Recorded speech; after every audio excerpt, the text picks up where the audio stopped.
Welcome home to USA Global TV and Radio, a place where dreams take flight, with authentic storytelling, diverse perspectives and meaningful conversations, where global stories unite and bridges are built beyond all borders. Discover world-class education, entertainment, hope and inspiration. Together, we're building bridges worldwide. Subscribe to our channel, USA Global TV. Download our app, USA Global TV. Be our guest or join our team. Visit usaglobaltv.com. Thanks to our founder and executive producer, Dr. Jacalyn Kerbeck. Music score by Yeffy Tang from Cloud Road Music. Voiceover artist Mike Porter. Creative direction by Paul Garcia. USA Global TV and Radio. Your home for global connection. All rights reserved. This video and its contents are the exclusive property of USA Global TV and Radio. Unauthorized use, duplication or redistribution in any form is strictly prohibited.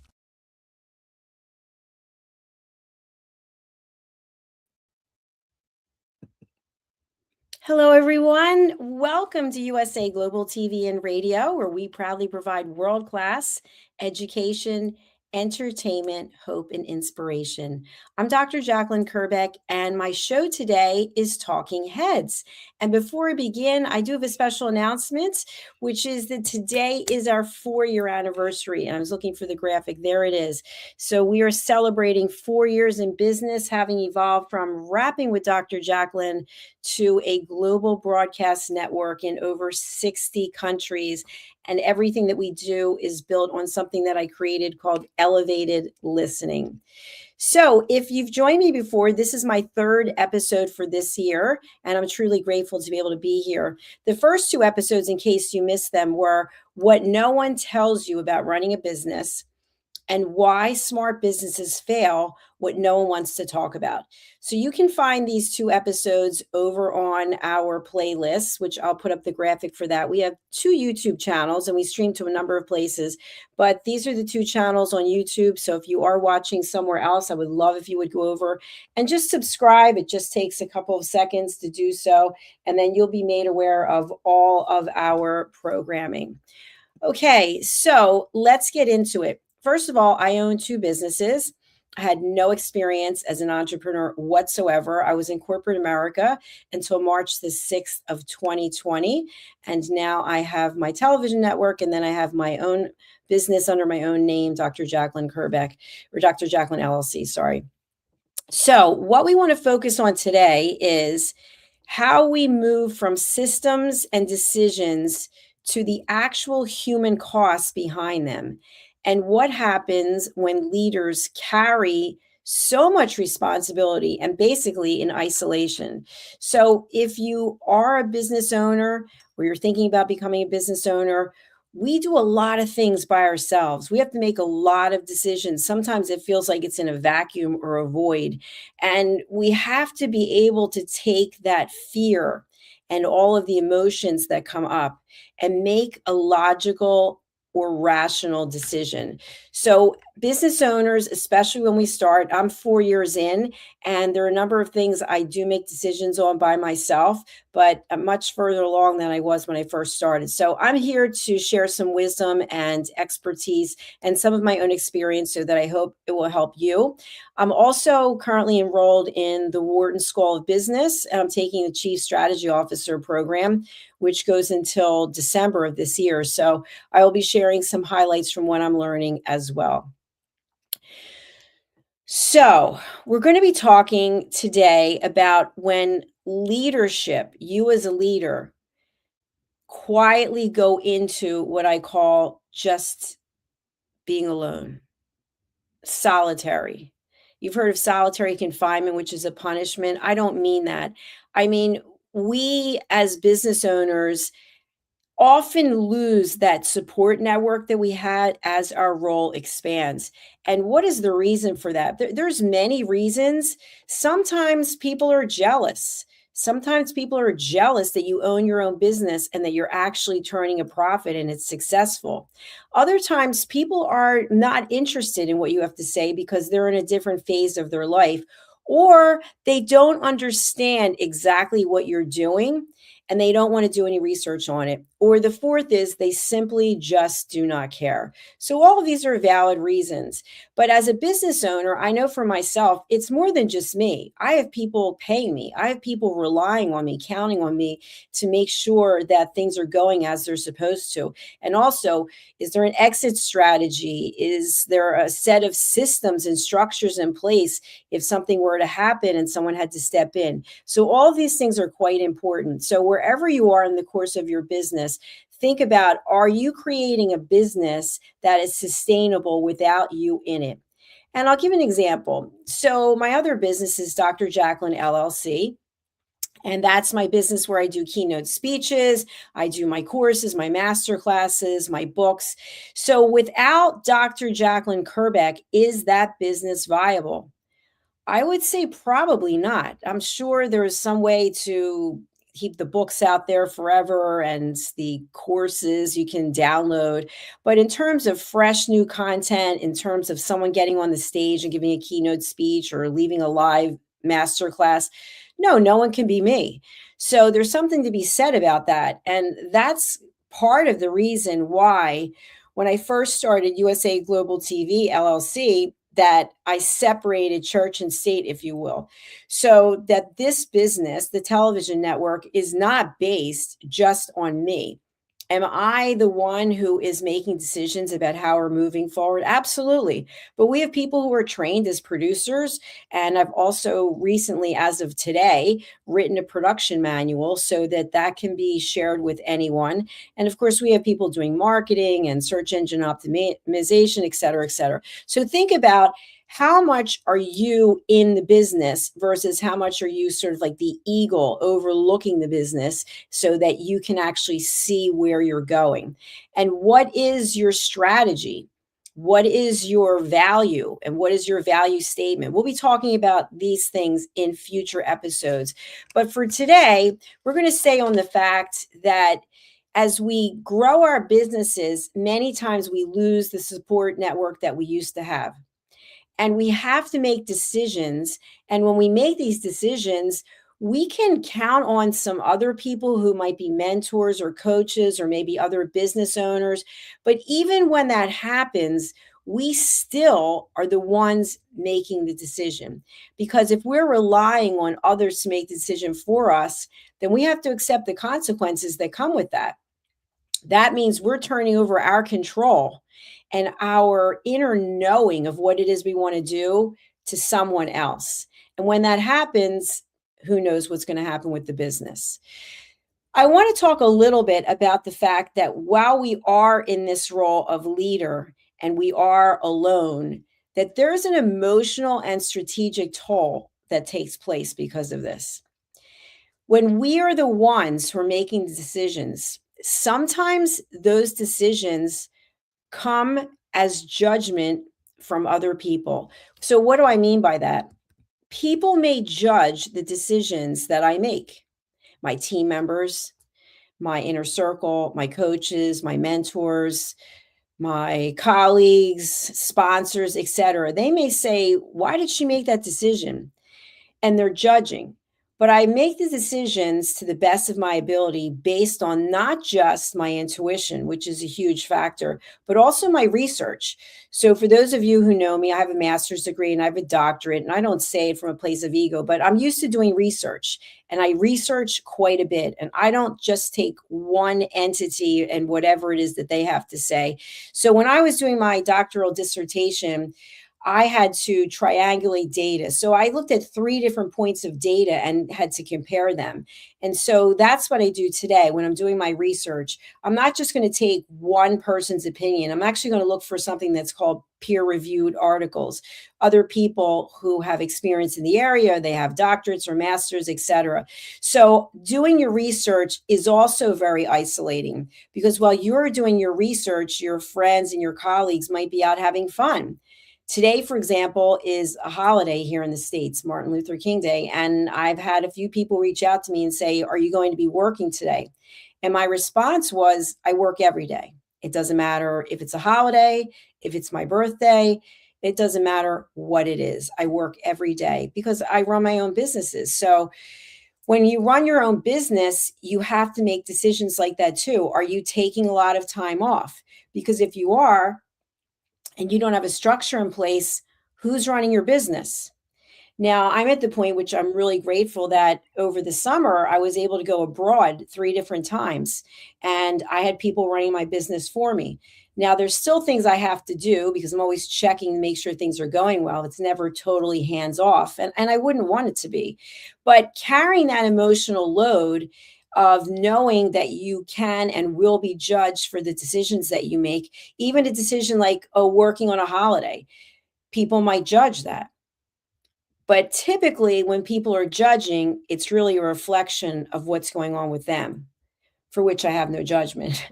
So just be aware of the fact that as you make decisions, people might be evaluating them, they might be judging you, etc.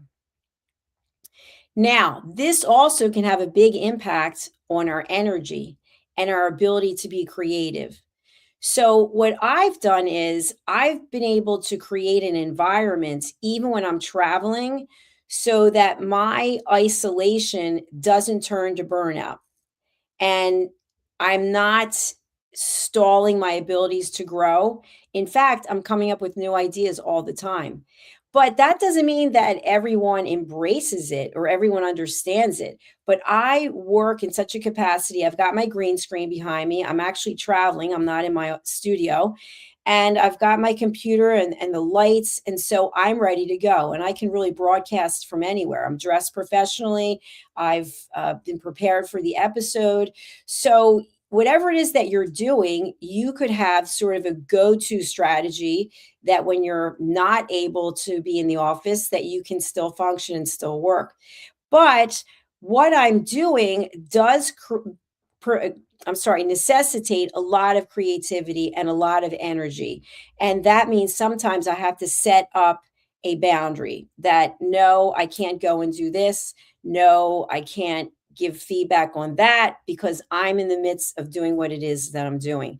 But as a result of doing that, I've been able to come up with courses. I'm able to write books. I'm able to come up with new shows. I just did a show right before this called Let's Finally Talk. And so I have set myself up for success based on the fact that I am isolated for the most part, but I'm using it as a way to generate creativity. And you might have other ways that you generate creativity.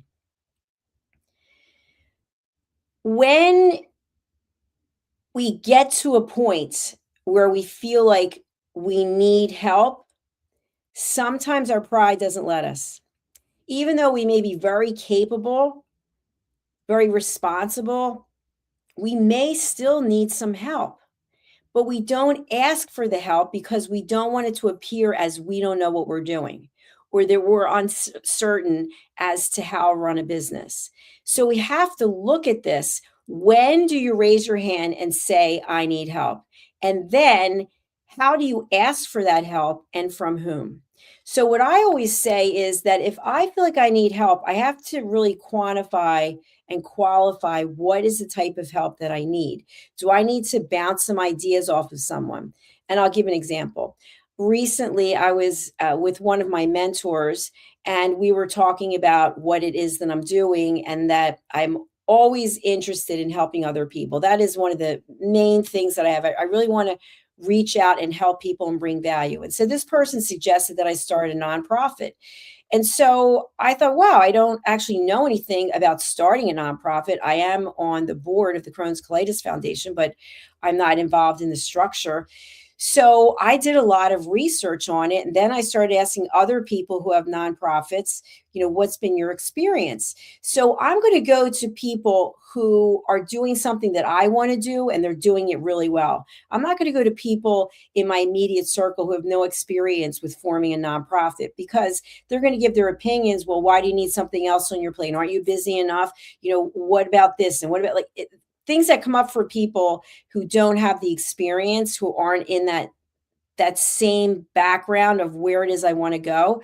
They might mean well, but they're not going to actually provide any value in terms of how I actually do what it is I need to do. So look to people who are in your circle. And if they're not in your circle, LinkedIn is a great place to go. You can go to LinkedIn and you can put in whatever it is, nonprofit president, for example, in my case. And then you can just reach out to people. Most times, people who are very happy with themselves, who are doing well, they are more than happy to answer questions, to speak with you, sometimes even to meet with you. When people are insecure, they typically are coming from a place of ego. And again, I'm generalizing, but they might not want to help you because they think, what's in it for them? What are they going to get out of spending their time talking to you? Whereas I've always felt the opposite way. I am always interested in learning something from other people, but we have to put a boundary on that as well. And I'm going to just briefly share the fact that I have a course and a book that are coming out, and it's basically Stop Giving Away Your Value. This is hugely important for business owners. And you can sign up for the course over on my website, drjacalyn.com. And you can also purchase the book. You can pre-order the book on Amazon. And here's the book. So I bring this up because as business owners, we only have the same number of hours in a day as someone else. But when you work for someone else, at least my experience, having been in corporate for, I think, 30 years, you're getting a paycheck. You're on the clock, then you're off the clock. When you leave the building, it's usually someone else's issue, unless you're in sales, for example, and you've got quotas to meet, or maybe you're in service and things aren't going well. There's all different ways that we could explore that on another program. But when you're running your own business, you're never really away from it. So when I mentioned I was over in Europe traveling, even though I had people producing the shows and doing the accounting and the bookkeeping and whatnot, I still am responsible for the business. So I still had to be available to answer calls. I still had to be available to watch shows and see how they were going. So you never are fully away if your heart is really in it, I think, and if you have a certain level of passion for it. So we know now, hopefully, how and when to ask for help and for whom to ask help from. So the next thing is understanding when that isolation can be harmful. So as I mentioned, I spend a big majority of my time being alone. And I don't mind it. I'm very happy with it because I come up with all kinds of ideas and I really love what I'm doing. Before, when I was in corporate and I was working for a company, I traveled the world. I had clients and we had a lot of entertainment, and I really was never alone. And what I found was, whether it was related or not, that my ulcerative colitis was really bad and I was super, super sick. So now I'm coming from a place where, ulcerative colitis is incurable. So I still have the disease, but I've been in remission. I'm going to knock on wood and say, please, God, I've been in remission for almost a year. So I really attribute that to the fact that I absolutely love what I'm doing. But there are times when we're in business when we can be alone, and it's not a good thing because we start questioning everything that we're doing. And this is a point when I would say, step away from what you're doing. And actually, as I mentioned before, have that bird's eye view, that eagle's view of what's going on in your business, and decide to yourself, do I really love what I'm doing? Or am I just doing it and I'm not getting the joy out of it? And we get a choice. That's the beautiful thing as humans. We get to choose how we want to spend our time. So the cost of carrying everything alone is that we get to choose how we carry it. We get to choose how we delegate. We get to choose how we want to spend our time in the business, on the business, over the business, etc. So I know I'm giving you a lot of information right now, but I'm trying to give you as much as I can from my own experience. In my case, I think being isolated has really resulted in tremendous growth. And as I shared before, this is our fourth year anniversary. So there's no one to celebrate with at the moment, but I'm really incredibly grateful that after 4 years, we are still in business and we are still growing. And, many businesses fail after 3 years. So, as much as I'd love to celebrate with my parents, they both have passed on, I am celebrating by myself. And I'm just sharing with you that we have these incredible moments in life when maybe there is no one else there, but we can still celebrate. You can be in isolation and still feel like you have everything that you need. It's all a matter of perspective. And I truly believe how we feel about ourselves. And at the core of all of this is something that I really am very passionate about. I'm a peace ambassador, and I really believe in us finding inner peace. When we have that inner peace, then that isolation is not a negative thing. It's not you're running and hiding because you don't want to face the world. You're choosing to spend your time growing personally, growing professionally. As I mentioned, I'm taking a course at Wharton Business School, and I don't really need to have any formal education because I've got the bachelor's, the master's, and I've got the doctorate. But I chose to apply to see if I could get in. And when Wharton accepted me, I was thrilled. So, my point is, I've chosen to get more formal education, especially when it comes to strategy, so that I can continue to grow this business and my other business because I don't know everything. So keep that in mind. We can choose how we look at being isolated. Now, many times we as leaders will introduce trusted advisors, a board possibly, brainstorming, focus groups. And sometimes leaders can be concerned that when we bring other people into the business, that we're going to lose our leverage. And I found that that's not true. That again comes from a place of fear. So think about two places you can come from. One is love, and the other is fear. And when you come from a place of fear, you could be questioning everything. You could be keeping things so tightly held, so tight to the chest that you're not able to grow. Because if you're not going to trust anyone, then that really is limiting. And I've shared this before, but I've brought on people as partners. I've hired consultants, I've hired suppliers, and overall, it's been a good experience. But there have been three experiences that were very negative, and they stay with me all the time as a reminder that sometimes we trust and we misplace where we put that trust. So I'd hired some partners and I paid them, I think, $32,500 to do certain things. And then they just didn't do them.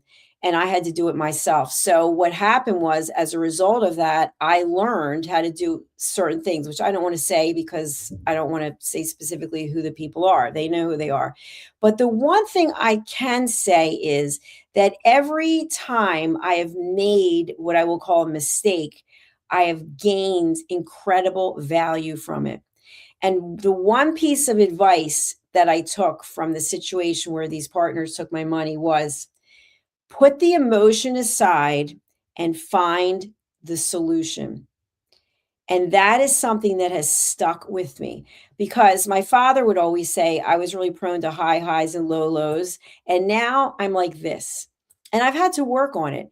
But not that I never feel emotions, of course I do. But as business owners, think about it. If you become so highly emotional about something, it can completely derail whatever it is that you're doing. Maybe your stakeholders see it, maybe your team sees it, your customers see it, and then all of a sudden people start questioning whether or not you're still fit to be running the organization. So I will acknowledge whatever the emotions are, but I quickly want to move to what is the solution. So if you're in a situation where you feel highly isolated and it's starting to really get to you, think about maybe you can change your work environment, or maybe you can change your work philosophy, or maybe you can bring on board a trusted advisor, Or maybe you can share with somebody like a therapist or a counselor or a coach, someone that you trust that you can talk to. Again, we get to make choices. So, as business owners, notice what's coming up for you, notice what the emotions are, acknowledge them, and then set a boundary. I will allow myself to feel angry, to feel anxious, to feel afraid for 10 minutes. That's what I use, 10 minutes. Now, once in a while, there might be something I need an hour. But after the hour, that's it. I'm not wasting any more time on negative emotions. Instead, I'm going to look for what is the solution. My final reflections on this are: if you are looking to be a sustainable leader for your organization, it is super important that you feel heard and listened to. You've got to have someone you can share with. And again, sometimes people in our immediate circle, very well meaning, are going into problem solving mode. And we don't want someone to solve problems, especially knowing our audience. If people don't know how to do what you do, how can they possibly come up with a solution or an answer? But yet, people will try to, either because they want to feel like they're part of what you're doing, they feel kind of isolated themselves, or maybe they don't really like what you're doing and they just want you to stop doing it. They just give you bad advice. But we need to go to people who understand what's going on. I recently had a conversation in the last week with someone, and it was so interesting because what I shared was, since I started in this television business, many of the people that I used to have in my life are gone for one reason or another. And the people who are here today are typically people who are in the television business, because we understand what it takes to run a television show, or what it's like to be in the public domain, and all the work that goes on behind the scenes. So even though the core group of people that I had in my life before the pandemic, they're gone, I have a new group of people in my life who are doing some of the similar things that I'm doing, who have an interest in education or finding peace or giving back. And so one door closes and another one opens if you're receptive to it, if you're open to it. So, as business owners, in terms of carrying everything by yourself, you get a choice. You get a choice to say, okay, I'm happy doing this, I'm going to keep doing it. Or I'm at the point where I need some help. So I'm going to go to a trusted advisor or a mentor or another business owner, and I'm going to ask for counsel just in what are they doing?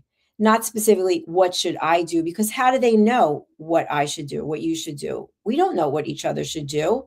We can just give our advice, but that doesn't mean that it's good advice. And then make decisions. Do I like what I'm doing? Do I love what I'm doing? Do I want to keep doing what I'm doing? And share that maybe in a journal.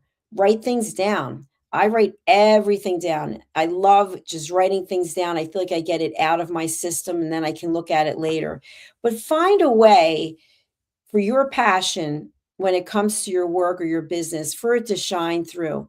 And if it's not shining through, maybe take some time and figure out what it is that really will bring you joy. We're only here for a short time. So finding what it is that lights us up is really the key to peace. Otherwise, we're struggling, we're anxious, we're upset.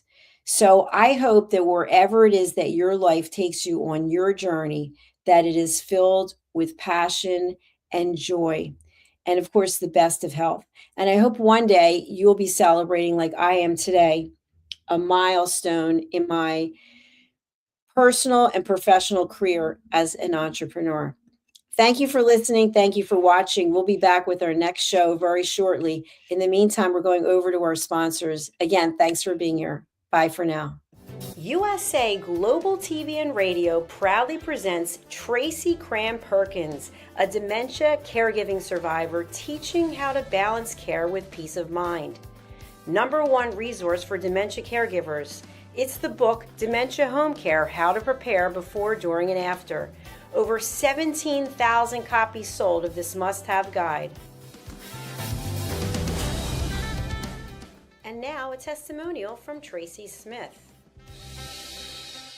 If I was to describe this book to someone who is going through a similar situation, I would underscore how important it is to have some sort of a tool or a guidebook to help you through certain stages. And there's so many, it's such an unknown topic to the average person. And to have this as a reference is essential. It's going to help you get through it personally, as well as help your loved one manage.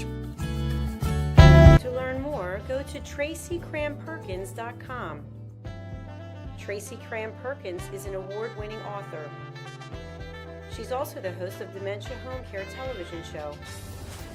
Watch it here on USA Global TV and Radio. Every woman carries a story of strength, of purpose, of light. Through her courage, the world is transformed. Through her grace, generations are inspired. This is Iconic Women. Within Every Woman Lives a Goddess, a celebration of brilliance, beauty, and empowerment. Join us every Wednesday at 11 a.m. New York, 4 p.m. London time, only here on USA, Global TVR, and Radio. Featuring the iconic Dr. Jacalyn Kerbeck, honoring voices that shine across the world. Subscribe to our YouTube channels, USA Global TV and Dr. Jacalyn Kerbeck, to watch and engage with all our content. World-class education, entertainment, hope, and inspiration. Thank you, viewers and listeners of USA Global TV and Radio, for joining us today. We're honoured to have your time and attention as part of our global community. At USA Global TV and Radio, we believe in the power of authentic conversations, meaningful connections, and creating a world of possibilities together. Want to be part of something bigger? Join our team of elevated listeners at usaglobaltv.com, a space where your voice matters and your ability to listen transforms relationships. Stay connected with us across all our platforms for thought-provoking discussions, expert insights, and empowering stories. Subscribe to our channels at youtube.com/c/USA Global TV. Follow us on social media and explore the endless opportunities we're creating for growth, learning, and inspiration. Together, we're not just broadcasting, we're building bridges and changing lives one conversation at a time. For inquiries, contact us at info@usaglobaltv.com. Music by Johnny Dies. Produced by Executive Producer and Director Dr. Jacalyn Kerbeck. Voiceover by Mike Porter. Creative Direction by Paul Garcia. All rights reserved. Copyright 2025. Visit usaglobaltv.com to view our full terms and conditions.